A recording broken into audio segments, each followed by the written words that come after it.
l'Éternel soit sur nous. Que la crainte de l'Éternel soit sur nous. Que la crainte de l'Éternel. Bonsoir à tous et bienvenue sur Dynamique FM, bienvenue messieurs et dames à l'émission Que la crainte de l'Éternel soit sur nous.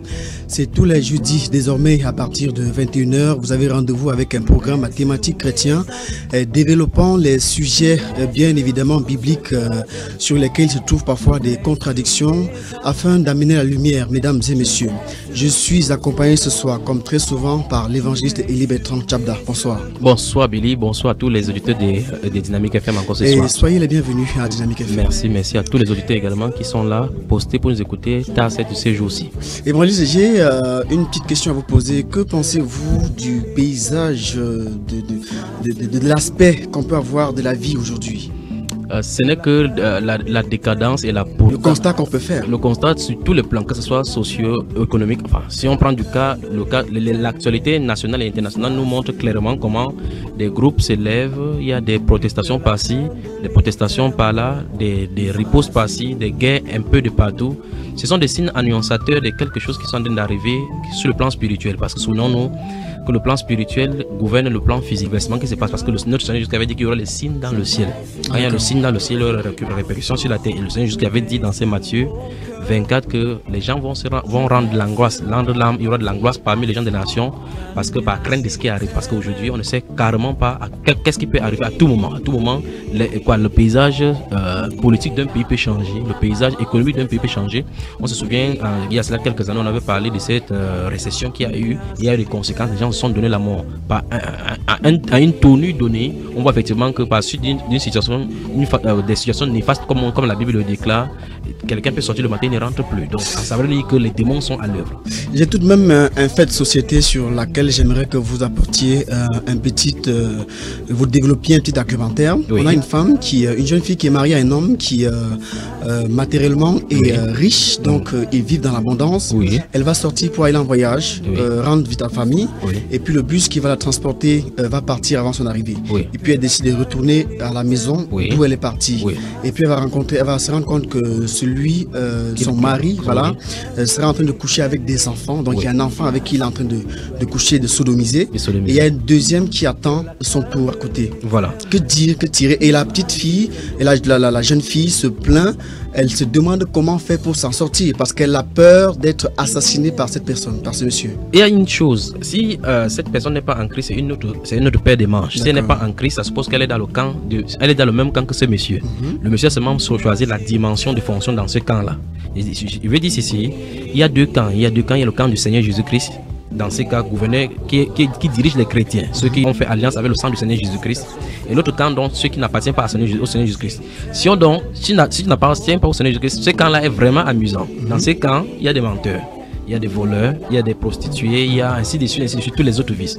Donc cet homme-là n'a que choisi un attribut de ces camps-là pour manifester. Oui. Cette autre femme également a choisi un autre attribut pour manifester, bien qu'elle ne soit pas pédophile ou bien elle voit cela comme abomination. Elle voit abomination étant dans le même camp. Il y a même des marabouts qui lui disent que jamais de la vie, je ne peux pas faire le mot sexualité parce que c'est une abomination. Mais pourtant, il est chez Satan. Donc c'est vrai dire que c'est catégorisé. Maintenant, qu'est-ce que cette femme peut faire?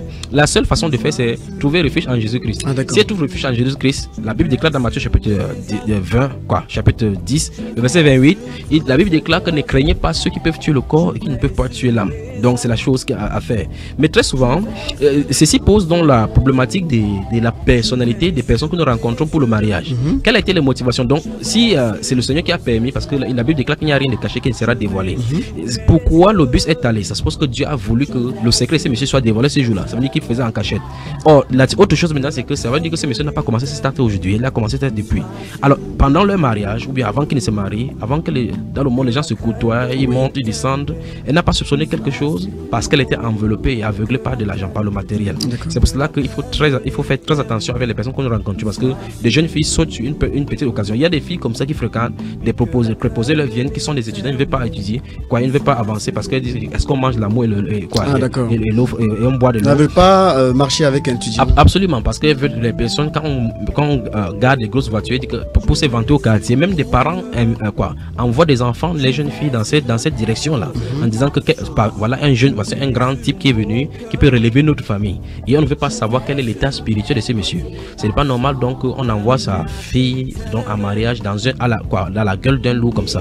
Donc de toutes les façons, ce sont des signes annonciateurs pour montrer effectivement que les gens sont mal barrés en dehors du Seigneur Jésus-Christ. Donc ça veut dire qu'il faut tout simplement la repentance comme on a vu ici dans cette émission.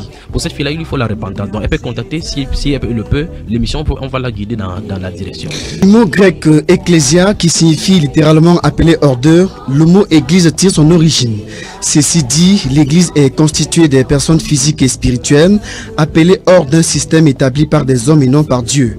Éphésiens 5:23 nous donne la définition claire de l'église comme étant un corps et non un objet, un organisme et non une organisation, un être spirituel et non un bâtiment fait de mains d'hommes. Et donc, l'église est être des briques ou des parpaings alignés les uns sur les autres, ou encore des planches entremêlées, toulées avec des extampis indiquant l'objectif de la dénomination. L'église est aussi la maison de Dieu d'après Hébreux 3, versets 5 à 6 et 1 Pierre 2, verset 5. Donc les chrétiens sont des pierres vivantes avec lesquelles elle est bâtie. Et donc Jésus-Christ est non seulement la pierre angulaire, mais aussi le seul bâtisseur. L'église n'est donc pas un lieu où l'on se rassemble pour louer et ou pour adorer Dieu, mais plutôt le corps de Christ qui est constitué des personnes nées de nouveau, baptisées authentiquement du Saint-Esprit et vivant selon l'Esprit la vie de sanctification que réclame jalousement le Seigneur Jésus. À titre de rappel, l'église n'est pas la propriété d'un homme de chair ou celle des hommes vêtus d'habits spéciaux.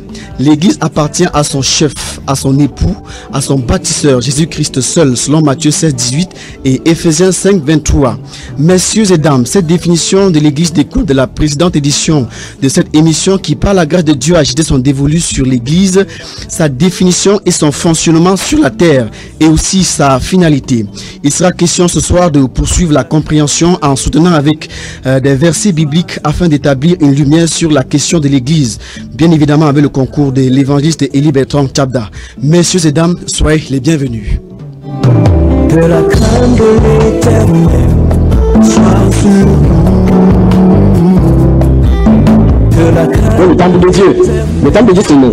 Alors, dans ce cas, vous allez où donc? Si les gens vous quittez ce dimanche, disent qu'ils m'en vais à l'église. C'est pas ça. Vous allez quitter la vous qui écoutez comme ça. C'est pas comment vous écoutez. Vous écoutez que dimanche, je m'en vais à l'église. Voici l'église qui part à l'église. Comment l'église peut aller à l'église? Comment l'église peut aller à l'église? En disant cela, vous pouvez recevoir la parole de Dieu. Quand vous rentrez quelque part dans une maison, la maison n'est pas l'église, c'est l'église qui se réunit dans la maison. Quand l'église sort de la maison reste une maison. Est-ce que vous comprenez cela? Le Saint-Esprit, parce que vous portez le Saint-Esprit là-bas, on dit Seigneur, merci d'être là. C'est parce que tu es là que tu as amené le Seigneur. La Bible déclare nous répandons la bonne odeur de Christ. Cette bonne odeur là est répandue pour ceux qui sont morts. C'est l'odeur de la mort. Pour ceux qui sont sur la vie. D'accord? Quand les entrées que nous répandons la bonne odeur de Christ. Quand j'entre quelque part où il y a la mort, la vie respire là-bas. Beaucoup de vie habite en moi. Donc l'église du Seigneur, c'est son peuple. L'église, c'est un corps. Vous allez voir plusieurs appellations dans la Bible. On parle d'une part le corps de Christ. D'accord? Le corps. Donc l'église est tantôt appelée comme étant un corps. L'église est appelée tantôt comme l'épouse du Seigneur. L'église est appelée tantôt comme la cité céleste, la Jérusalem nouvelle. Tantôt comme cela.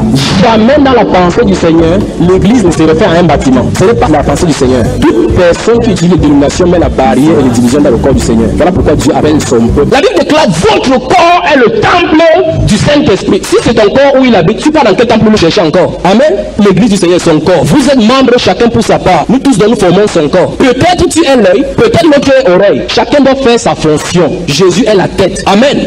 C'est Jésus le chef suprême de son royaume. Que la crainte de l'Éternel. Évangéliste, vous avez écouté de bout en bout. Je pense bien que ça découle de la semaine dernière. Absolument. Il était question ce soir de poursuivre avec le début de l'église sur la terre, oui. Son fonctionnement sur la terre et sa fin sur la terre. Et c'est la perte de vue de toutes ces notions-là qui ont amené cette dérive pentecôtiste. C'est issu de la grande mère, l'église catholique romaine. Avant tout, j'aimerais dire un bonsoir ou bonjour à des frères dans le monde entier, en Espagne, en France, en Italie, partout dans le monde entier, et surtout pour les friands de la chaîne Bambaïba, sur laquelle se trouvent les enseignements, messieurs et dames, bibliques, qui pourront vous amener très évidemment dans la vérité. Rappelez-vous que l'émission est interactive, donc vous pouvez appeler ou envoyer des messages pour participer ou poser des questions à l'émission au travers du 6 71 34 54 14, 6 91 60 02 84. Je reprends 6 71 34 54 14, 6 91 60 02 84. 34. On est ensemble jusqu'à 21h50, évangéliste. Voilà. Donc, ayant ici fait le résumé de la semaine dernière, nous comprenons que l'Église n'est pas un corps. Mais une autre question se pose, comme vous avez dit dans votre préliminaire, comment cette Église-là se manifeste donc sur la terre. Donc, nous allons nous atteler dessus et puis toute autre ramification qui pourrait être là ce soir. D'accord. Donc, la naissance de l'Église nous montre que l'Église n'est pas un bâtiment. 1. L'Église n'est pas un lieu de prière. 2. L'Église, ce sont des êtres appelés, tels que vous avez dit dans votre introduction, qui sont appelés nés de nouveau, c'est-à-dire que remplis de l'Esprit de Dieu. Selon 1 Corinthiens chapitre 12, le verset 13. Nous avons tous en effet été baptisés dans un seul esprit pour former un seul corps. Et le verset 27, il dit que nous formons tous le corps et chacun est membre pour sa part. Donc, ceci dit, il est clair et inévitable que le corps de Christ, donc, ce n'est pas tout le monde. Ce n'est pas tout le monde qui va dans un rassemblement, qui tout va dans un rassemblement dit chrétien, qui m'a fait ma partie du corps. Il se pourrait qu'il y ait des rassemblements dont aucune personne là n'est connue de Dieu comme étant membre de son corps. C'est terrible. Il se pourrait que des dirigeants soient sur cette terre-ci qui vont diriger toute leur vie et qu'à la fin, Jésus va leur dire: je ne vous ai jamais connu. Éloignez de vous de moi, je ne vous ai jamais connu. Ce sont les sanctions terribles. Le Seigneur Jésus dit cela aux religieux. Il ne dit pas cela aux païens. Parce qu'il a dit, les païens ne l'appellent pas Seigneur, Seigneur. Ce sont ceux qui lisent les livres. Ce sont ceux qui sont accoutumés avec les livres, qui tordent les livres. Donc maintenant, par la grâce du Seigneur Jésus-Christ, nous allons essayer de scruter dans la Bible pour voir comment l'Église se manifeste sur la terre. On commence d'abord par le début, son début. Donc, lorsque nous lisons Actes des Apôtres chapitre 2, d'abord depuis le chapitre 1, Jésus-Christ leur a dit au verset 5 et 8, il a dit que... On peut essayer de lire pour... effectivement, voilà. Actes des Apôtres. Je rappelle, messieurs et dames, que vous pouvez appeler ou envoyer des messages au travers du 6 71 34 54 14 6 91 60 02 84. Bonsoir à vous. Si vous venez de prendre l'émission en cours, c'est que la crainte de l'Éternel soit sur vous. Voilà. Donc, pour que nos auditeurs ne perdent pas le fil, chacun ouvre le livre dans Actes des Apôtres. D'accord. Ça, c'est la première des choses à faire. La deuxième chose à faire, c'est il faut qu'on garde à l'esprit que l'Église, c'est ceux donc qui ont reçu le Saint-Esprit. L'Église est constituée de ceux qui ont reçu le Saint-Esprit. Parce que la Bible déclare que Christ est la tête du corps de l'Église, de l'Église qui est la plénitude de ce qui remplit tout en tous. Donc, dans Actes des Apôtres, le Seigneur Jésus va se montrer 40 jours à partir du verset 1. Il dit: Théophile, j'ai parlé dans mon premier livre de tout ce que Jésus a commencé de faire et d'enseigner dès le commencement, jusqu'au jour où il fut enlevé au ciel après avoir donné ses ordres par le Saint-Esprit aux apôtres qu'il avait choisis. Après qu'il eut souffert, il leur apparut vivant et leur en donnant plusieurs preuves, se montrant à eux pendant 40 jours et parlant des choses qui concernent le. Il se trouvait avec eux, il leur recommanda de ne pas s'éloigner de Jérusalem, mais d'attendre ce que le Père avait promis. Ce que je vous ai annoncé, leur dit-il, car Jean a baptisé d'eau, mais vous, dans peu de jours, vous serez baptisés du Saint-Esprit. Donc c'est ici donc on voit effectivement l'annonce de la manifestation physique de cette église-là, parce que le Saint-Esprit devait descendre maintenant en remplacement du Seigneur Jésus-Christ pour pouvoir former dans ce corps-là. Verset 8, maintenant il dit: mais vous recevrez une puissance, le Saint-Esprit survenant sur vous, et vous serez mes témoins à Jérusalem, dans toute la Judée, dans la Samarie et jusqu'aux extrémités de la terre. Donc ceci va en parallèle avec Matthieu chapitre 28 verset 19. Il a dit que allez, faites des nations des disciples. C'est à ces disciples qui s'adressent. Donc maintenant, nous voici dans la promesse du Saint-Esprit est donnée. Nous nous trouvons donc au chapitre 14. La Bible déclare: tous d'un commun accord persévérer dans la prière avec les femmes et Marie, mère de Jésus, et avec les frères de Jésus. La Bible nous renseigne que Marie, mère de Jésus-Christ, était à la chambre pour attendre le Saint-Esprit comme toutes les autres personnes. La Bible nous dit que Jésus-Christ avec des petits frères qui étaient également là pour attendre ces bénédictions-là. Donc Marie n'est pas spéciale. Les frères de Jésus ne sont pas spéciaux. À la dimension catholique, il dit que Marie n'a pas non plus montée au ciel. Elle n'est pas montée au ciel, jamais. C'est Jésus seul qui est monté au ciel. Elle a persévéré comme un chrétien normal. Absolument. Avec les autres. Absolument, absolument. Donc au chapitre 2, donc, la Bible déclare: le jour de la Pentecôte, à partir du verset 1, ils étaient tous ensemble dans le même lieu. Tout à coup, il vient du ciel un bruit comme celui d'un vent impétueux, et il remplit toute la maison. Premier indice. Il remplit toute la maison où ils étaient assis. Donc la Bible dit, c'est ici le Saint-Esprit vient. La Bible déclare, verset 2, tout à coup il vient du ciel un bruit comme celui d'un vent impétueux, et il remplit toute la maison où ils étaient assis. Des langues semblables à des langues de feu leur apparurent, séparées les unes des autres, et se posaient sur chacun d'eux, et ils furent tous remplis du Saint-Esprit. Donc, au sens biblique, au sens actuel, l'église du Seigneur Jésus-Christ est manifestée dès Actes des Apôtres chapitre 2. Donc l'église est née donc. C'est que le projet du cœur du Seigneur Jésus-Christ de Matthieu chapitre 16, verset 16 à 18, où il a dit: j'ai bâtirai mon église, commence à prendre. Voici donc les premiers édifices, les premières pierres de cet grand édifice que Dieu va construire au courant du temps. Donc voici donc les premiers chrétiens sur qui le Saint-Esprit va descendre. Ils vont servir donc des relais maintenant pour choisir corps là selon que le Saint-Esprit va les guider. C'est ce que le Seigneur Jésus-Christ leur a dit dans au verset 8 du chapitre 1. Il dit: vous recevrez une puissance lorsque le Saint-Esprit surviendra sur vous, et vous serez mes témoins à Jérusalem. Et là, on peut alors donc aller annoncer la bonne nouvelle pour amener les chrétiens. Donc, premier indice, Ils sont dans amener une les maison. chrétiens où? Amener les croyants dans un corps. Ah, ça veut dire qu'en prêchant la Bible dans déclare, le corps de Christ. dans le corps de Christ. C'est pour cela qu'au verset 37 ici, au verset 38 de ce même acte chapitre 2, la Bible déclare: répentez-vous, c'est Pierre qui dit, répentez-vous, que chacun de vous soit baptisé au nom du Seigneur Jésus-Christ pour le pardon de vos péchés, et vous recevrez le don du Saint-Esprit, c'est-à-dire le même nom qu'ils ont eu. C'est-à-dire que si vous croyez au Seigneur Jésus-Christ, vous repentez, vous êtes baptisé au nom du Seigneur Jésus-Christ, pas au nom du Père, du Fils et du Saint-Esprit.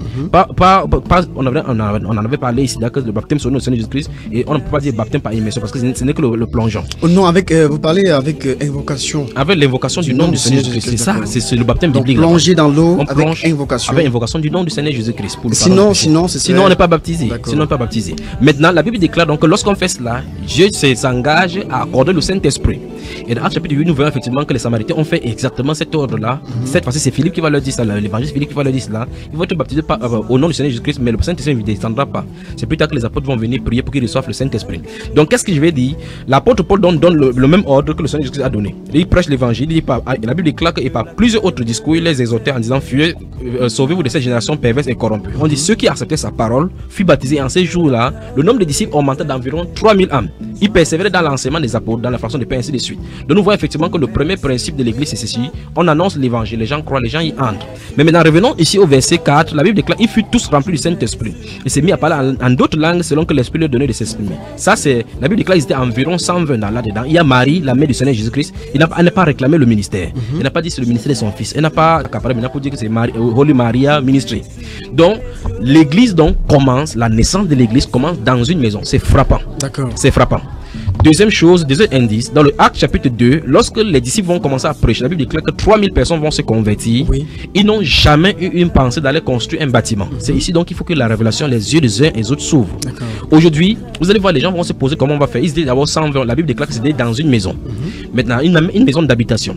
Maintenant, la Bible déclare donc que c'est dans une chambre haute où ils étaient. Donc, comme dans les vestiges, généralement là-bas. Là, il est question de la maison physique. De la maison. C'est-à-dire que la maison formée de briques et de terre. Dans laquelle se regroupe la maison spirituelle. La maison spirituelle se trouve dans la maison physique.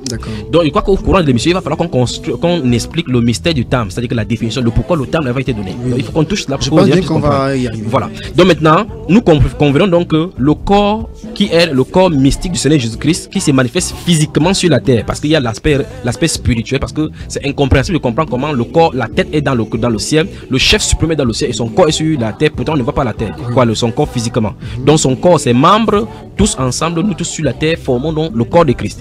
Donc maintenant, cet organisme vivant, pas l'organisation, parce que la façon religieuse d'organiser les choses, où on dit on vient dimanche, après la première lecture, deuxième lecture, ça c'est l'organisation religieuse. Ça c'est une organisation humaine, ça n'a rien à voir avec les prescriptions bibliques.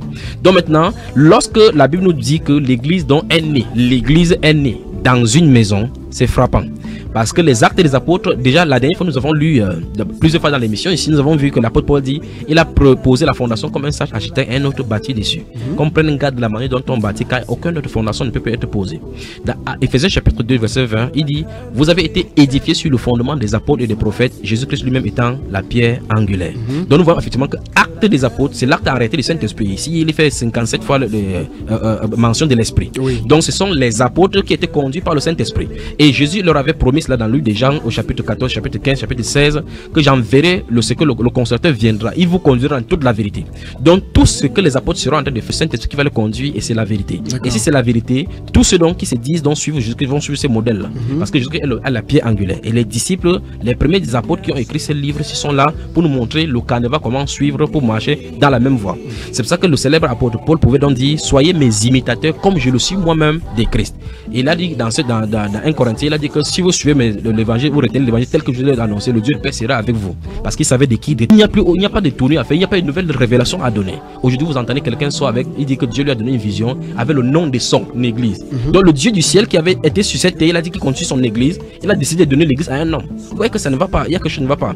Puis encore, d'autres personnes viennent maintenant et appellent leur ministère de leur propre nom. Vous entendez quelqu'un donne son propre nom à son ministère. Vous entendez aujourd'hui Wafo Ministry, Benny Hinn Ministries, telle personne ministries. Vous entendez ces choses-là? Évangile, quelqu'un pourrait vous dire que Dieu parle aussi par des songes et des visions nocturnes.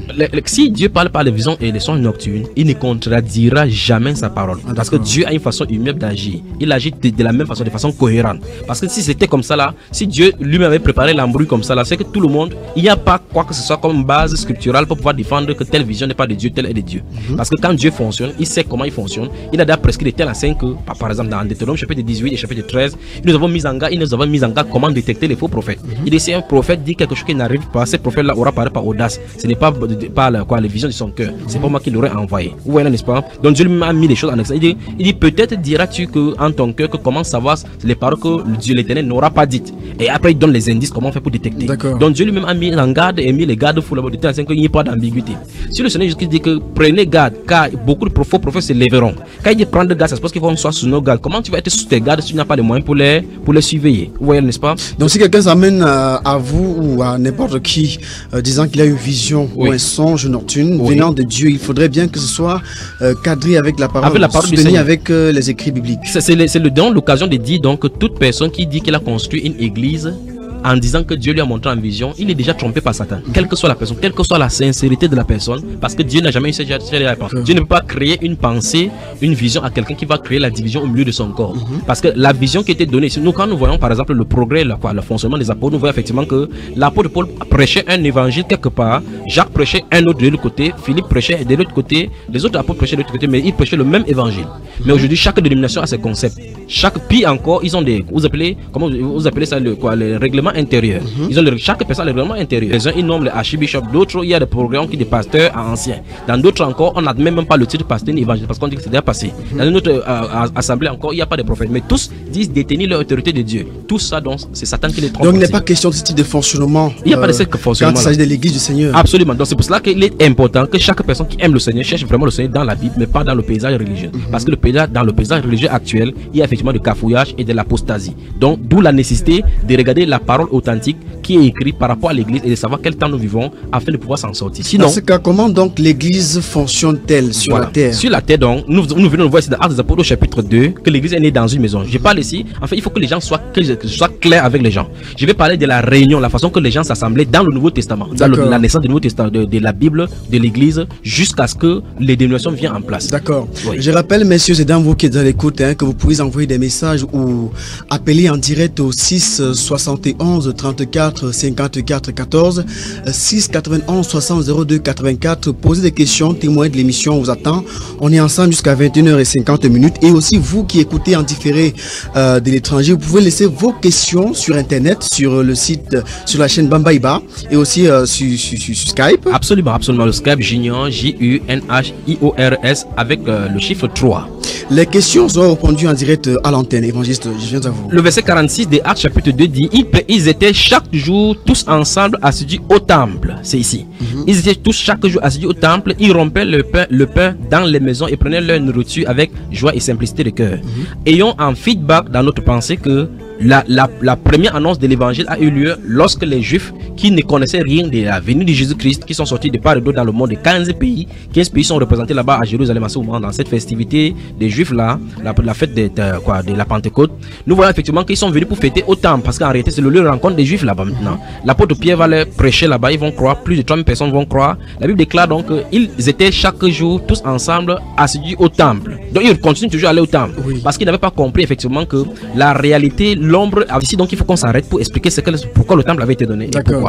Si nous lisons dans le livre de 1 roi, nous allons effectivement voir que David avait eu un projet de construire le temple pour Dieu. Parce qu'il a dit jusqu'aujourd'hui, parce que l'âge de l'Éternel marchait de lui en les Philistins, il ne fallait que prendre cette tâche. Sur un temple physique. C'est un temple physique qui se trouve là, au mont Morija, du côté en Israël. Le lieu où se trouve la mosquée d'Al-Aqsa maintenant, qui sera détruite bientôt.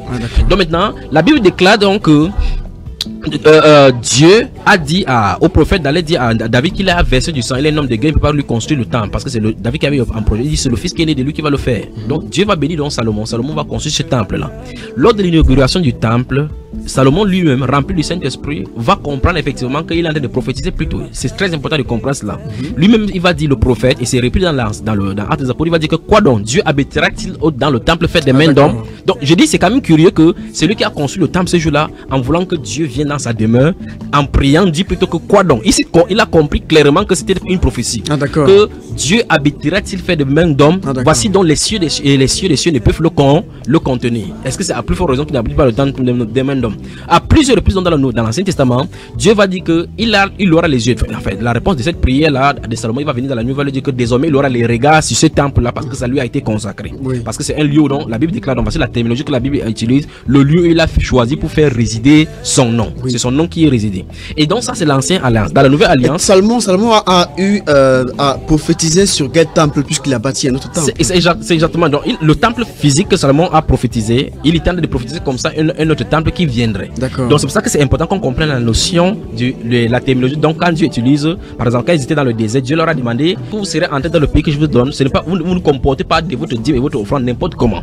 Vous allez emmener votre dîme dans le lieu où Dieu a fait résider son nom. C'est pour ça qu'il y avait le temple, les offrandes de la troisième année, la dîme de la troisième année. On va y revenir quoi que dans cette émission avec les dîmes. Oui. Parce qu'il faut qu'on révèle. Je pense bien qu'il faudra qu'on s'arrête là-dessus un petit peu. Oui, lorsque le Seigneur permettra, on pourra consacrer une émission à ce sujet. Entièrement là-dessus. Voilà. Parce qu'il y en a qui sont volés. Absolument, les pasteurs sont en train de voler les gens et les gens sont supposés de les voler plutôt.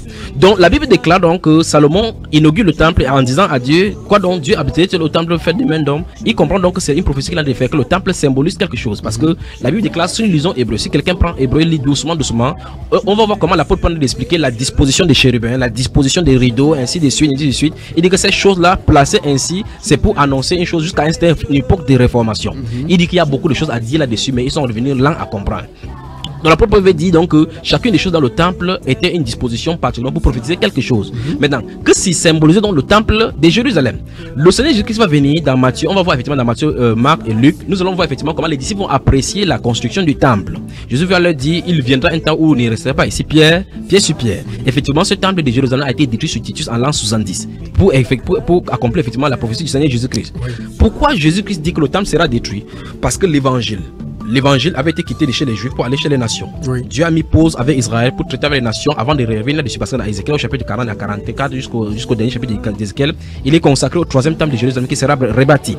Donc maintenant, pourquoi? Parce qu'il va encore revenir sous la loi. Oui. Maintenant, la façon que Dieu traite, quand nous lisons Marc au chapitre, Malachie chapitre 3 verset 1, il dit, ainsi par l'Éternel, voici j'enverrai mon message devant moi, là, le message de la langue que vous attendez, et soudain entrera il préparera le chemin devant moi, et soudain entrera le Seigneur dans son temple, le Seigneur que vous cherchez. Oui. Donc ça veut dire que les Juifs attendaient Dieu, le Messie, qu'il vienne à eux.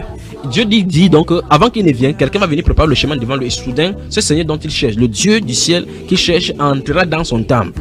La Bible déclare donc dans le livre des Hébreux chapitre 1 et chapitre 2 que tu n'as voulu ni sacrifice ni holocauste, mais tu m'as formé un corps. Oui. Donc, et maintenant, si nous prenons la lecture dans le livre de Jean au chapitre 2, nous allons voir effectivement comment Jésus va leur donner une parabole en disant, détruisez ce temple-ci et je le rebâtirai en 3 jours. La Bible déclare que les Juifs ont compris qu'il parlait de ce temple dont Salomon avait bâti effectivement. Mais le Saint-Esprit nous explique au verset 20 qu'il parlait du temple de son corps. Donc en fait, maintenant, en mettant l'évangile, la Bible en harmonie, on comprend que les Juifs comprenaient que le temple dont le Seigneur Jésus disait qu'il détruisait ce temple-ci, et je le rebâtirai en 3 jours, je le reverrai en 3 jours. Il croyait que c'est le temple physique dont Jésus parlait de son temple, donc le palais de Jésus. Ah, d'accord. Le corps physique de Jésus. Puisque la Bible déclare, nous sommes clairs en disant que le Saint-Esprit habite en plénitude dans le Seigneur Jésus-Christ. Et dans le temple, ça se trouvait dans le lieu très saint à l'intérieur. Donc c'était encadré par ces murailles-là. Bonsoir au téléphone. Bonsoir. Oui, bonsoir. C'est Olivier de D'accord, on vous écoute, Olivier. Oui, je dis d'abord bonsoir à l'évangile. Bonsoir, Olivier. Et bonsoir à l'animateur. Bonsoir. J'ai une question qui me tient à cœur, pasteur. Oui. Par rapport à l'église, nous avons essayé de comprendre, en fait, nous avons compris la définition de l'église. Oui. Mais le problème maintenant se situe au niveau de l'organisation que l'on trouve souvent au sein de l'église. Oui. Parfois, on a comme l'impression que dans une église, on a comme un dirigeant. On a comme quelqu'un qui doit diriger. Or, d'après la définition que nous avons reçue aujourd'hui, on comprend tout simplement que l'église ne doit pas avoir un chef qui a un parti sur les autres. Absolument. Mais j'aimerais savoir comment est-ce que ces choses-là s'expliquent. Ok. C'est la seule question, Olivier. La suivante viendra après. Merci. Merci Olivier. Et faites comme Olivier, messieurs et dames, vous qui êtes à l'écoute, appelez au 6 71 34 54 14 6 91 60 02 84, appel direct ou SMS. Voilà. On est ensemble jusqu'à 21h50 minutes. Donc la question de Olivier, en fait Olivier est en train de nous prendre des cours, et parce que nous sommes dans cette émission de façon méthodique et de façon pédagogique pour que les gens le voient de façon claire. Donc nous avons mis la définition de l'église. Je sens de vouloir aller doucement pour montrer comment l'église physiquement est vue. Normalement, c'est-à-dire que sur le plan physique est vue. Puis on va entrer dans l'église, on va toucher maintenant la répartition des tâches dans l'église. Donc Olivier et toutes les autres personnes qui poseraient cette question-là soient patients parce que s'ils continuent à répondre comme ça risque d'aller dans tous les sens. Donc il faut juste d'aller de façon méthodique. Il faut qu'on essaie d'effacer ces pensées dénominationnelles. Lorsque les gens n'ont pas regardé dans le miroir la loi parfaite de Christ de la bonne façon, on aura toujours, chaque fois qu'on vient parler de l'église, les gens vont toujours avoir cet aspect qu'ils ont eu le temps de voir toujours chaque dimanche, cet aspect culturel là. Donc lorsque nous allons finir sur la façon de faire de ces rassembler, ce sera très important qu'on voit, parce que dans la première émission j'ai parlé de la repentance. Ici j'ai dit que la pierre d'achoppement c'est au niveau de l'église. Lorsqu'on va bien cimenter le sol et qu'on va laisser que le sol se sèche, on pourra mettre maintenant les meubles dans la maison. Donc le frère il faut soit patient. Bonsoir et bienvenue à tous ceux qui viennent de prendre l'émission en cours. L'émission c'est que la crainte de l'Éternel soit sur nous. Tous les jeudis désormais à partir de 21h50 plus tard on est parti. Nous répondons au 6 71 34 54 14 6 91 60 02 84, appel direct ou SMS. Dans ces Jean chapitre 2 donc, la Bible déclare donc que Jésus a dit détruisez ce temple et je le révélai en 3 jours. Et les disciples, enfin les pharisiens qui étaient devant lui ont cru peut-être que le Seigneur Jésus-Christ, la Bible déclare qu'ils pensaient, ils ont dit il a fallu 46 ans pour bâtir ce temple et toi en 3 jours tu le révélerais. Le Saint-Esprit révèle, c'est le Saint-Esprit qui révèle qu'il parlait du temple de son corps. Donc ça veut dire que le Seigneur Jésus-Christ vient de mettre en évidence devant les Juifs que le temple qui est devant Dieu qui sera détruit est le symbole de son corps qui devait être mis à mort pour la résurrection, afin que la vie de Christ soit répandue pour tout le monde. Voilà, maintenant, qu'est-ce que la Bible nous enseigne là? La Bible nous enseigne donc que le temple physique de Jérusalem était un but pour montrer que c'est un lieu de culte où Dieu va rencontrer les êtres humains. Et maintenant, sur la terre, maintenant, Dieu rencontre toute personne uniquement en Christ. C'est dans ce sens-là que si quelqu'un ne comprend pas que Christ est le seul chemin, il est voué à l'échec. Donc il n'y a pas de multiples voies pour sauver le Seigneur Jésus-Christ, parce que quand Dieu avait demandé aux Juifs de construire le temple, si vous partiez construire comme votre temple à Babylone, vous construisez à Rome, c'est votre problème. Dieu devait avoir à vous rencontrer où? À Jérusalem, parce que Jérusalem c'était le lieu de résidence. La Bible appelle la montagne de Sion le lieu de résidence de l'Éternel, Jérusalem la ville du grand roi. Donc le lieu du temple de Jérusalem était le symbole, le lieu de rencontre où Dieu doit rencontrer les croyants. Dieu rencontre les croyants maintenant dans la nouvelle alliance sous le sang du Seigneur Jésus-Christ. Donc c'est par le Seigneur Jésus-Christ. Donc c'est là où il a fait résider son nom. C'est là où il a mis son nom. Il a mis son nom dans le Seigneur Jésus-Christ. On l'appelle Yahweh. C'est pour ça qu'on avait dit qu'il est Emmanuel. Ce sera Dieu au milieu des hommes, marchant au milieu des hommes. C'est le Dieu qui donne le salut au milieu des hommes. Il marche au milieu des hommes. Donc ce temple là, c'est pour ça il faut qu'on explique ceci clairement, parce que les gens vont comme ça dire que les disciples allaient au temple. C'était des Juifs et il fallait qu'ils aillent au temple pour faire sortir ceux qui étaient à l'intérieur. Puisque dans Matthieu chapitre 26, lorsque le Seigneur Jésus-Christ va crier d'une voix forte au chapitre 27 particulièrement, versets 50 et 51, la Bible est claire que le voile du temple, le rideau du temple va se déchirer depuis le haut jusqu'en bas et on pouvait voir le lieu très saint. Pourtant c'est un lieu très saint, c'est un lieu où le souverain sacrificateur seul entrait une fois par an et il devait entrer avec le sang de bouc pour son péché et pour le péché du peuple. Maintenant là, on pouvait voir l'arche de l'alliance là-bas dans ce temple là, des temps sans mourir. C'est un signe pour montrer effectivement que Dieu a quitté le voile, il avait été voilé sur la chair, il était en train d'être déchiré, comme Hébreux chapitre 10 dit qu'il nous a inauguré une lutte nouvelle au travers du voile, c'est-à-dire de sa chair. Donc maintenant le temple avait été déchiré, ça veut dire que tout ce qu'on faisait maintenant c'était obsolète. Le temps de la réformation était arrivé, le temple physique maintenant avait été aboli pour faire place maintenant au temple spirituel, comme dans 1 Pierre chapitre 2 verset 5 là, que édifiez-vous pour former un temple spirituel, une maison spirituelle, un saint sacerdoce pour Dieu notre Père. Donc d'un côté, en résumant, d'un côté on a un temple physique qui est une allégorie, un temple physique qui n'est que le seul endroit où on peut retrouver Dieu dans le monde entier. Absolument. Qui est une allégorie pour annoncer quelque chose qui Jésus-Christ qui serait le seul temple spirituel. Le seul lieu d'adoration que Dieu a jamais vu pour que les hommes puissent faire. Ça c'est la première chose. Maintenant, la deuxième chose qu'il faut bien comprendre, et je veux que ça soit assimilé par tout le monde maintenant, c'est que sur la terre il n'y avait qu'un seul temple. Quand Jésus-Christ est venu, en fait, on n'a pas deux ans. Il n'y a pas deux façons d'être sauvé. C'est pas Jésus-Christ notre Seigneur. D'accord. Alors maintenant, aujourd'hui, vous entendez quelqu'un qui m'avait au temple de Bonantone, pendant que il m'avait au temple de Newbel. L'autre dit qu'il m'avait au temple de Madagascar. L'autre dit qu'il m'avait au temple de Madrid, de Bilbao, ainsi de suite. Alors, quel est le vrai problème? Le lieu, c'est. Et maintenant, voici une autre chose. C'est que chaque fois que le temple est bâti, c'est bâti d'après le modèle qui a été prescrit par la Bible. Parce que si vous lisez la façon que Dieu construisait les choses avec Moïse, Dieu lui a dit à plusieurs reprises dans l'Ancien Testament qu'elles soient de faire d'après le modèle qui t'a été montré. Quand quelqu'un, l'autre construit peint en rouge, l'autre construit en planche, c'est d'après quel modèle? Ils sont en train de prophétiser quoi? Vous voyez très bien que c'est l'embrouille, n'est-ce pas? Donc les gens veulent entrer, c'est le centre commercial. C'est le centre commercial pour pouvoir spolier les gens.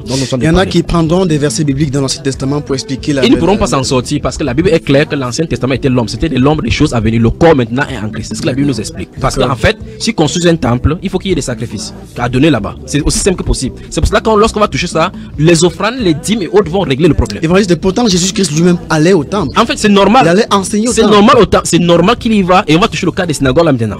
C'est normal que le Seigneur Jésus-Christ veut qu'il y va. Dans Jean chapitre 4, il a dit aux Samaritains, à la femme samaritaine, que le salut vient des Juifs. Dieu avait donné la loi aux Juifs pour que plus tard ça sorte maintenant des Juifs pour aller dans les nations. Parce que la Bible déclare qu'il annoncera la justice aux nations. Des toits des Sion sortira la loi et de lui la justice sera annoncée aux nations.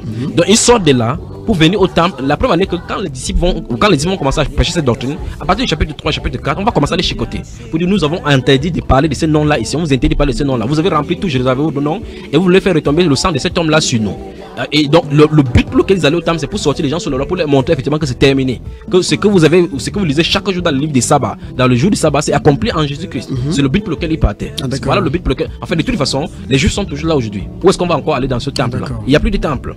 Donc il faut que les gens comprennent un principe, c'est que c'est un peu comme quand les gens sont sauvés aujourd'hui, ils disent que non, j'ai mon église, je suis catholique, je suis protestant et autres là-bas. Il a du mal parce qu'il est né dedans, son ancêtre est là-dedans. Donc c'est une église générationnelle. C'est une contamination religieuse générationnelle. Ouais, c'est une malédiction satanique générationnelle. C'était l'enseignement que les gens ont du mal à se débarrasser. C'est-à-dire qu'il croit aujourd'hui, dimanche, il a comme l'impression que dimanche, il faut que je vais à l'église. Même quand quelqu'un va m'écouter maintenant, il va s'attendre à ce qu'il va à l'église. Pourtant, on a de montrer effectivement que c'est pas possible d'aller à l'église. Vous ne pouvez pas aller à l'église parce que l'église n'est pas un lieu. Mais quelqu'un va toujours dire que je m'en vais à l'église. Le pasteur va toujours dire je vais à l'église. Pourquoi? Parce que cette corrosion a eu du temps à s'infester dans leur esprit. Il faut qu'on les débarrasse. Quelqu'un dira qu'il est écrit dans les 10 commandements qu'on devrait honorer, je pense, sanctifier le jour du Seigneur. Le jour du Seigneur. Quel est le jour du Seigneur donc? Voilà les thèmes que le Saint-Esprit nous donne comme ça, qu'il va falloir voir quel est le jour d'adoration que Dieu a pourvu dans la Bible. Ou bien le sabbat face aux chrétiens. Comme ça, on pourra aussi délivrer les baptistes, les adventistes du 7e jour de cette adoration. Je pense bien qu'il pourra en être question dans les prochaines éditions d'après que le Seigneur conduira. Voilà, donc je dis donc que si quelqu'un construit un temple, il ne peut pas avoir deux lieux. Je veux que les gens comprennent ceci. Si quelqu'un se trouve au Cameroun, à Madrid, aux Philippines, même à Jérusalem maintenant, c'est pas possible que vous ayez un temple où il faut adorer Dieu. Parce que le seul lieu où il faut adorer Dieu dans un temple physique se trouve à Jérusalem. Ce n'est que le lieu de résidence là-bas. C'est la ville du grand roi. Sur ce sommet où le mont Morija, où la mosquée d'Al-Aqsa se trouve. Ils vont avoir des problèmes là-bas avec les Juifs parce que bientôt ça sera détruit. Ils vont reconstruire cela comme la Bible le déclare. Donc on peut tourner. Le pape essaie de reconnaître la terre des Palestiniens pour montrer que la nation palestinienne, il va le faire pour pouvoir subjuguer et signer ce traité de Rome là. Mais tôt ou tard, le temple de Dieu sera bâti là-bas. C'est ainsi par la parole. Ça ne peut pas faillir. Ça n'a jamais failli, ça ne faillira jamais. Donc il n'y a qu'un seul lieu sur la terre où Dieu agrée un temple, c'est à Jérusalem.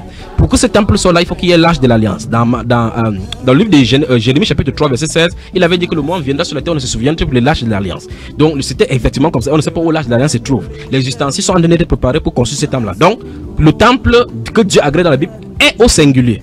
Donc personne sur la terre n'a le temple. C'est pas possible qu'il y ait le temple. La Bible déclare dans 1 Corinthiens chapitre 3 le verset 17, ne savez-vous pas que vous êtes le temple de Dieu? Je ne sais pas si cette Bible, je ne sais pas comment on va faire pour que les gens puissent saisir. On dit, ne savez-vous pas que vous êtes le temple de Dieu? Donc je m'adresse à un pasteur, à ses fidèles. Ne savez-vous pas que vous êtes le temple de Dieu? Pourquoi donc le pasteur va spolier les chrétiens en disant que donnez l'argent pour qu'on construise le temple de Dieu? On va plus loin en disant que vous, si vous construisez la maison de Dieu, Dieu va construire votre maison. Dieu n'a pas demandé à un être humain de maison sur la terre pour lui. Dieu n'a pas demandé. Permettez-moi de lire Actes des Apôtres chapitre 17.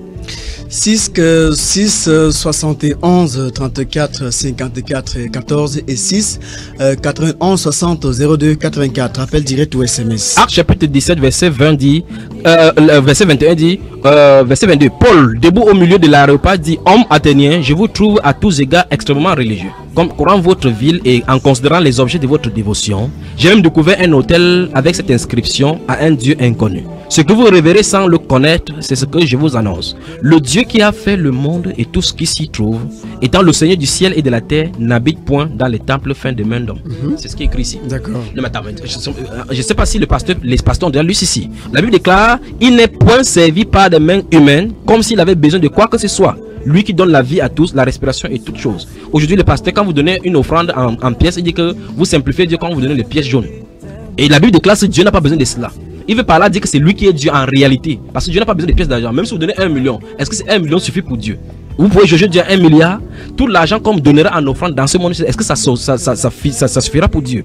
Donc l'apôtre Paul dit ici que Dieu n'est pas celui qui a fait le monde et tout ce qu'il trouve, étant le Seigneur du ciel et de la terre, n'habite point dans des temples faits de main d'homme. Donc le Saint-Esprit, par l'apôtre Paul, dit qu'il n'y a pas de temple sur la terre, même si quelqu'un vous manque n'importe comment. Dans l'église catholique, dans les basiliques catholiques, soyez sommetiers n'importe comment, que ce soit Yamoussoukro, n'importe où, il n'y a pas un endroit sur la terre, une maison physique où l'homme habite. Donc ils diront que Jésus-Christ a dit qu'il bâtira son église sur pierre et dans la place Saint-Pierre et le lieu. Jésus-Christ ne bâtit pas son église sur un cadavre. Jésus-Christ ne bâtit pas son église parce que la Bible, lorsqu'on a compris, et la dernière fois j'ai dit cela, lorsqu'on a compris la définition de l'église, que l'église sont les êtres humains, ça règle le problème.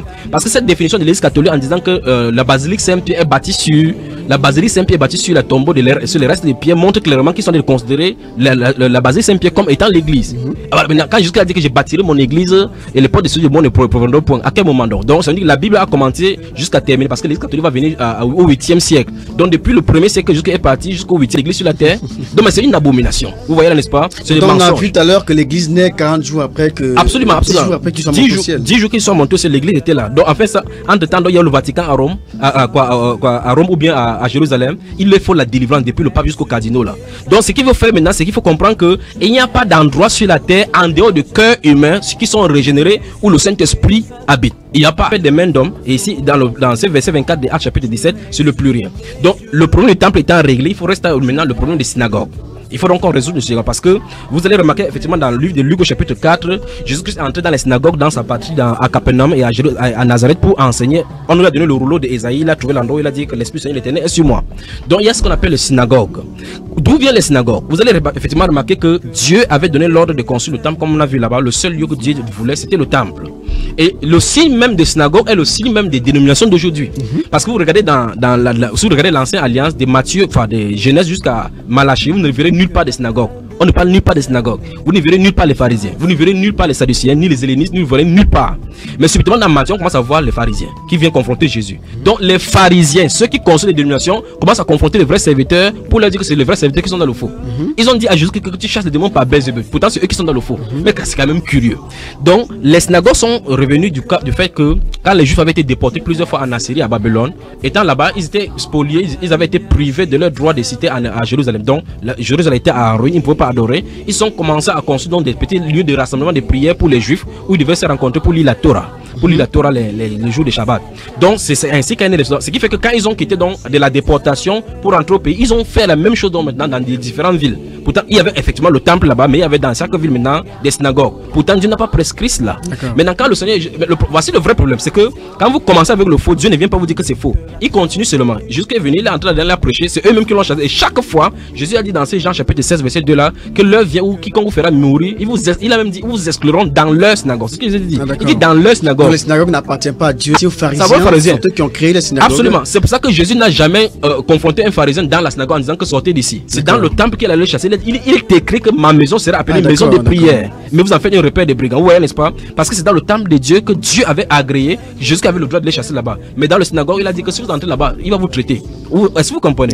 Dans les synagogues, donc c'est les synonymes, c'était le type de dénominations qu'on a aujourd'hui. Parce qu'il y a les affranchis, il y a les Cécis, les Cyrénéens. Ils ne s'entendaient pas, mais pourtant tous disaient les lois de Moïse. Pourtant la loi de Moïse ne prescrivait pas des synagogues. Donc d'après vos dires, on peut comprendre que l'église fonctionne dans les maisons. Absolument, c'est dans les maisons. Elle est dans la maison, elle fonctionne dans les maisons. Dans la maison. En fait, c'est donc pour cela, si les gens comprennent donc ceci, c'est pour ça que les chrétiens sont appelés frères, parce qu'ils sont frères d'une même famille. Et les frères habitent dans les maisons. Ils côtoient dans la maison. C'est pour ça que vous allez voir, lorsqu'on va toucher, on va continuer dans cette émission, vous allez voir le pourquoi les gens courent un peu la compromission. La Bible déclare donc que dans cet Apocalypse chapitre 17, chapitre 18, chapitre 19, que des gens sont entrés à aller, la grande prostituée en train de se corrompre. C'est avec les rois de la terre se sont livrés à l'abomination, l'impudicité. L'impudicité, c'est-à-dire qu'on a feudé l'église, le pouvoir étatique entré dans l'église, on a commencé à manigancer pour pouvoir contrôler l'église. L'église n'est pas contrôlable. Vous allez voir quelque part les interprètes que les gens ont créés aujourd'hui, ils mettent maintenant culte chaque dimanche de 8h à 20h, quoi, de 8h à 9h, premier culte, deuxième culte, Saint-Saint, chaque deuxième dimanche du mois. Mais c'est quand même terrible.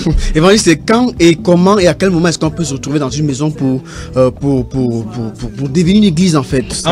Comment? Voilà. D'abord, ce n'est pas une pensée humaine. Même si quelqu'un doit m'écouter maintenant, il n'a pas le droit de le faire. C'est le Saint-Esprit qui la seule chose qui fait réunir quelqu'un, c'est que le Saint-Esprit ait donné l'ordre. Ça veut dire que même si quelqu'un doit m'écouter maintenant, si c'est le pape, il se réunit dans la maison, ça ne résout pas le problème. Parce qu'il n'est pas né de nouveau. Il faut qu'il naisse de nouveau d'abord. C'est la clé de voûte là-bas. Il faut qu'il naisse de nouveau. Quand on est de nouveau, Dieu vous rassemble. La Bible déclare que le Seigneur a ajouté chaque jour à l'église ceux qui étaient sauvés. Donc tout ce qui est sauvé de la bonne façon, Dieu va te joindre avec quelqu'un. C'est exactement comment ça se passe. Donc Dieu sur la terre répartit dans l'église, en église locale, dans les différentes assemblées, locales. C'est ainsi donc vous allez voir Paul à l'église de Corinthe. Écrit dans Apocalypse, il a aux 7 églises, il dit que écrit aux 7 églises qui sont en Asie, envoie aux 7 lettres, les 7 lettres aux 7 églises qui sont en Asie. Maintenant, quand les gens entendent comme ça, ils ont encore l'impression que c'est une dénomination. C'est là qu'il y a dans la Bible pour comprendre c'est quoi l'église de Corinthe, c'est quoi l'église des Douala, l'église de Thessalonique, les églises de Galatie, c'est quoi. Du coup, dans la prochaine émission, on va entrer là détail par rapport à la localisation de l'église géographiquement, par rapport à l'église locale et l'autonomie de l'église. Bonsoir au téléphone. Oui, au téléphone, bonsoir. Allô? Allô? Oui, allô, bonsoir. Allô? Oui, bonsoir, on vous écoute. Allô? Bonsoir au téléphone. Il est parti, évangéliste. Je disais que dans les maisons, voilà, c'est l'église qui se réunit dans la maison. Absolument. Si vous permettez, on va lire quelques versets là pour voir. Allez-y, il faut que les gens lisent. Prenons par exemple en attendant que l'auditeur revienne. Si nous lisons par exemple le livre de Romains, 1 Corinthiens déjà, 1 Corinthiens chapitre 16. 6, 71, 34, 54, 14, 6, 91, 60, 02, 84. Plus que 4 minutes avant la fin de l'émission. La Bible déclare dans 1 Corinthiens chapitre 16, verset 19, il dit: les églises d'Asie vous saluent. Les églises saluent. Les églises. Donc ça veut dire que si on entend avec la terminologie de cette époque du 21e siècle, ça veut dire que ce sont les bâtiments qui sont en train d'envoyer les salutations. Il dit: les églises d'Asie vous saluent, Aquila et Priscille, avec l'église qui est dans leur maison. Donc la Bible déclare que l'église est dans la maison de Aquila et Priscille. Et on dit que cette église a également salué. Donc ça veut dire que les chrétiens qui se rassemblaient dans la maison de Priscille saluaient ceux de Corinthe. Ah, d'accord. Et l'apôtre Paul a décrit comme ça, il dit: les églises d'Asie vous saluent, parce qu'il écrivait cette église, cette lettre aux Corinthiens étant en Asie. Il dit: les églises d'Asie vous saluent, Aquila et Priscille. C'est deux personnages qu'on va étudier dans la Bible ici lorsque nous allons parler des ministères féminins. Aquila et Priscille, avec l'église qui est dans leur maison, vous saluent beaucoup dans le Seigneur. Donc Aquila et Priscille sont les membres de l'assemblée qui se réunissait chez eux. Et il dit donc qu'il faut saluer, c'est quand on parle qu'il salue les frères de Corinthe. Bonsoir au téléphone. Allô, bonsoir. Oui, allô, bonsoir. Oui, on vous écoute, monsieur. Je vais poser une question à l'évangéliste. Oui. Oui, évangéliste, je voudrais savoir si est-ce que les chrétiens, ceux-là qui sont dans la crainte de notre Seigneur Jésus-Christ, est-ce qu'ils peuvent avoir le de construire un bâtiment ou une maison dans laquelle ils pourront adorer Dieu librement? D'accord. Bonne question. D'accord. Oui. Oui. Voilà, c'est bon. Voilà, je pense bien que la question est posée, évangéliste, vous avez la parole. On a toujours cette tentative là, vous voyez, il y a toujours cette tentative de goûter aux fruits défendus. La tentative toujours d'amener le feu étranger au milieu de l'église. Le fonctionnement de l'église, tel que nous avons montré ici, est immuable, ça ne peut pas changer. Ça veut dire quoi? Ça veut dire que, comme le frère Sandé le dit, s'il y a des frères qui craignent le Seigneur, automatiquement une personne ouvre sa maison au Seigneur. Je prends un exemple dans Actes des Apôtres. Très rapidement, on n'a plus qu'une minute. Oui. Actes des Apôtres chapitre 16. Dans Actes des Apôtres chapitre 16, l'apôtre Paul et Luc vont se retrouver quelque part au jour du sabbat pour chercher là où il y avait la prière. Ils vont se trouver une femme là-bas appelée Lydie. La Bible déclare, verset 14 de Actes chapitre 16, l'une d'elles nommée Lydie, marchand de poupe de la ville de Thyatire, était une femme craignant Dieu. Et elle écoutait le Seigneur lui ouvrit le cœur pour qu'elle fût attentive à ce que disait Paul. Lorsqu'il eut été baptisé, avec sa famille, elle nous fit cette demande. Si vous me jugez fidèle au Seigneur, entrez dans ma maison et demeurez-y. Et elle nous pressa par ses instances. Après, on va me jeter l'apôtre Paul et Silas en prison. Puis, quand il va sortir, au dernier verset, là, verset 40, quand il fut sorti de la prison, ils entraient chez Lydie. Et après avoir vu et exhorté les frères, ils partirent. Donc, la Bible nous montre effectivement que après le salut, le salut de Lydie avec sa famille, la maison a été automatiquement ouverte au Seigneur. Mais le fait qu'on a perverti les gens sur place, lorsque quelqu'un croit, la première question qu'il vous demande, c'est votre église, c'est où? Est-ce que vous comprenez? Je me demande bien qui a dit à cette Lydie qu'elle peut ouvrir sa maison au Seigneur. Donc, les frères qui sont de mon côté et le frère Olivier qui m'a posé la question, Dieu n'a pas demandé à quelqu'un d'aller construire une maison quelque part. Quel qu'en soit l'endroit où vous vous trouvez, vous pouvez l'adorer. Mais ne tentez pas d'aller construire, parce que si vous construisez quelque part pour dire c'est le lieu de prière, vous allez vous attacher les mains en demandant l'autorisation à la sous-préfecture, à la mairie et à l'État pour pouvoir fonctionner. 2, vous allez devoir donner le nom à votre lieu de prière. La maison, c'est une maison familiale où il y a une réunion de prière de la maison. Vous n'avez pas besoin de cela. D'accord. Mais de toute façon, voici un conseil qui est devant les chrétiens maintenant, qui sera réuni à Rome et dont on va voter la religion mondiale. Ça va être gouverné par cette secte abominable qui se porte le blanc et l'écarlate en pourpre. Ça va être voté tel instant qu'ils vont dire que nous servons le même Dieu et le New Age et le Krishna, tous c'est le même Dieu. Et alors là, vous allez entrer encore dans la maison, mais même dans la maison, on va vous trahir parce que la Bible déclare que seul respirer la crainte encore dans les églises et il entrait dans les maisons pour amener captif tout ce qui invoquait ce nom-là. De votre présence, et je pense bien que la semaine prochaine, on ira avec, voilà, toujours sur la question de l'église parce qu'on n'a pas fini. On n'a pas fini. Il faut qu'on mette la géographication, c'est-à-dire la répartition donc de l'église, parce que dans la Bible on voit effectivement deux notions. L'église quand c'est au singulier, l'église quand c'est le pluriel. Il faut expliquer le pourquoi et voir maintenant pourquoi c'est autonome, et on va voir maintenant à la lumière de ce que nous avons aujourd'hui. Merci évangéliste, merci à tous et à chacun. À jeudi prochain 21h. Salut messieurs et dames, questions et réponses bibliques sur la FM. Pourquoi faut-il se rassembler dans les maisons? En fait, c'est parce que le Seigneur veut que l'église soit une famille. La construction des bâtiments. La construction des bâtiments est antiscripturaire. C'est difficile de le dire. En fait, les pasteurs dénominationnels sont des bandits. La majorité, il faut la délivrance. Je vais vous expliquer pourquoi. Comprendre la volonté de Dieu au travers de l'écriture. La Bible déclare: votre corps est le temple du Saint-Esprit. Si c'est ton corps où il habite, tu pars dans quel temple le chercher encore? Amen. L'église du Seigneur est son corps. Vous êtes membres chacun pour sa part. Nous tous dont nous formons son corps. Peut-être tu es l'œil, peut-être l'autre est l'oreille. Chacun doit faire sa fonction. Jésus est la tête. Amen. Questions et réponses bibliques. Des thèmes à développer sur Dynamique FM à travers l'émission. Que la crainte de l'Éternel soit sur tous les jeudis à partir de 21h.